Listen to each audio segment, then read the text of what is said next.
In the dark streets of Victorian London, a tale of tragedy unfolds. This is the story of Mary Nichols, the first of the conical 5 victims of the infamous Jack the Ripper. Mary was born in August 1845, the second of 3 siblings. At 18, she married William Nichols, and their journey together unfolded over 15 years. Despite bringing 5 children into the world, their union faltered under the strain of hardship and struggle. Mary transformed from a bride to a mother of 5, weathering the storms of life. Her world shattered when her husband William had an affair with the midwife who assisted in delivering their 5th child. This betrayal fractured their marriage, with William leaving Mary to live with his mistress. Haunted by her past and numbed by alcohol, Mary lost custody of 4 of her 5 children, causing her mental state to deteriorate. William's departure, coupled with her excessive drinking, led her into workhouses and homelessness, marking a harrowing descent into the shadows of destitution. She soon turned to navigating the unforgiving city alleys as a prostitute, a shadowed choice for survival. Abandoned by the legal system, the courts favored William, relieving him of alimony. The scales of justice tipped, leaving her to grapple with the harsh realities of her chosen trade and the echoing void left by the absence of financial support. In April 1888, Mary took on a new role as a domestic servant for Mr. and Mrs. Cowdery. However, her battle with alcohol dependence persisted like an unyielding storm.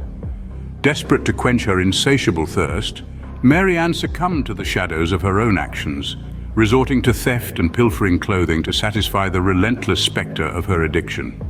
After her 45th birthday, Mary couldn't imagine that her destiny was about to entwine with that of a notorious killer. Unbeknownst to her, the threads of fate were weaving a dark tapestry where her life would intersect with the sinister presence of an infamous murderer in the making. On the stormy night of August 31st, 1888, Mary soaked by the rain and driven by the relentless storm, sought refuge in a lodging house. However, having spent her last shilling on alcohol, she faced a dilemma. In the shadowy confines of that fateful night, she grappled with the pressing need to find a bed, a task that demanded resourcefulness in the face of her financial constraints.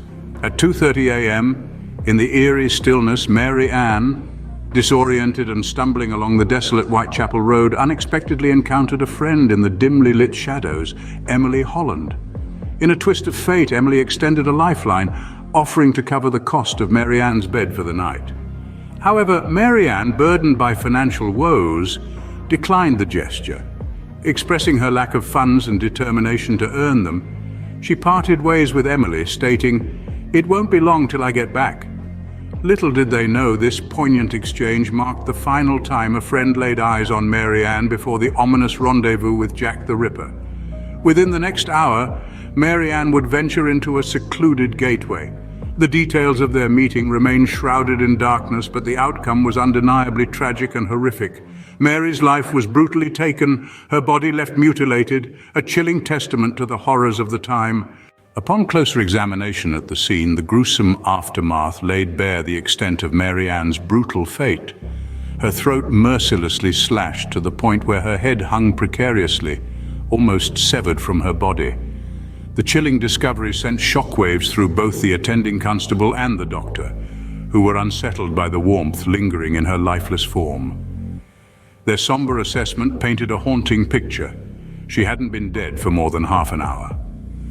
The grim implication lingered in the air, suggesting that Mary killer might have been hauntingly close, perhaps lingering by her side in the chilling moments before their macabre discovery. The following police investigation unfolded like a tapestry woven with threads of frustration and despair. Before the inspector could reach the scene, a disheartening twist unraveled. An unseen urgency compelled the removal of Mary lifeless body to a makeshift mortuary, scarcely more than a garden shed, in a desperate bid to avoid the prying eyes of onlookers.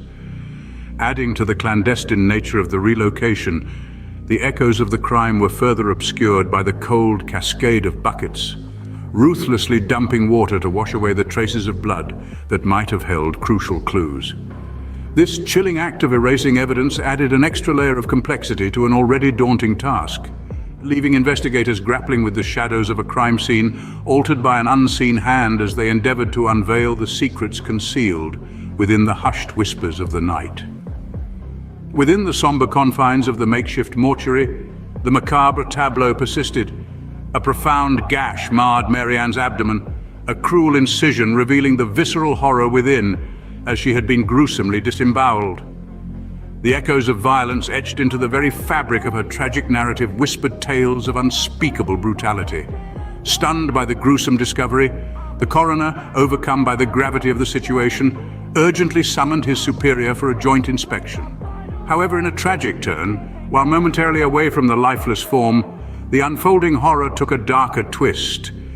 Two senile workers, oblivious to the delicate nature of the investigation, callously stripped the body and its garments, callously washing away the remains and erasing any lingering traces of crucial evidence, leaving the investigative efforts shrouded in the grim aftermath of an irretrievably altered crime scene. On September 6, 1888, despite earnest efforts to shroud her funeral in secrecy, the hearse, drawn by two solemn horses, became an unwitting focal point for the morbidly curious. As Mary's funeral unfolded, it morphed into an unintended spectacle, drawing throngs of onlookers eager for a glimpse. The solemnity of the occasion transformed into a macabre fascination, turning the tragedy of her death into a haunting reminder of the malevolence lurking in the shadows. The hushed whispers of the crowd underscored the eerie allure of a life extinguished too soon, casting a somber pall over the proceedings.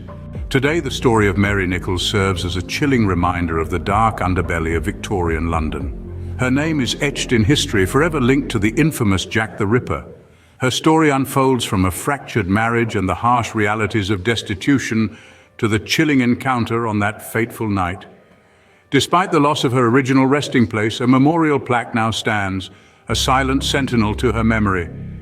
Here, visitors, moved by compassion and shared humanity, leave tokens of remembrance.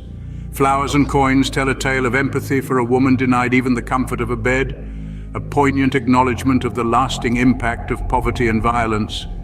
These gestures allow us to confront the shadows of the past and give voice to the forgotten, honoring the resilience and tragedy of a life touched by the infamous spectre of Jack the Ripper. Mary Ann's legacy endures not just in the etchings of history, but in the collective memory of those who bear witness to her story.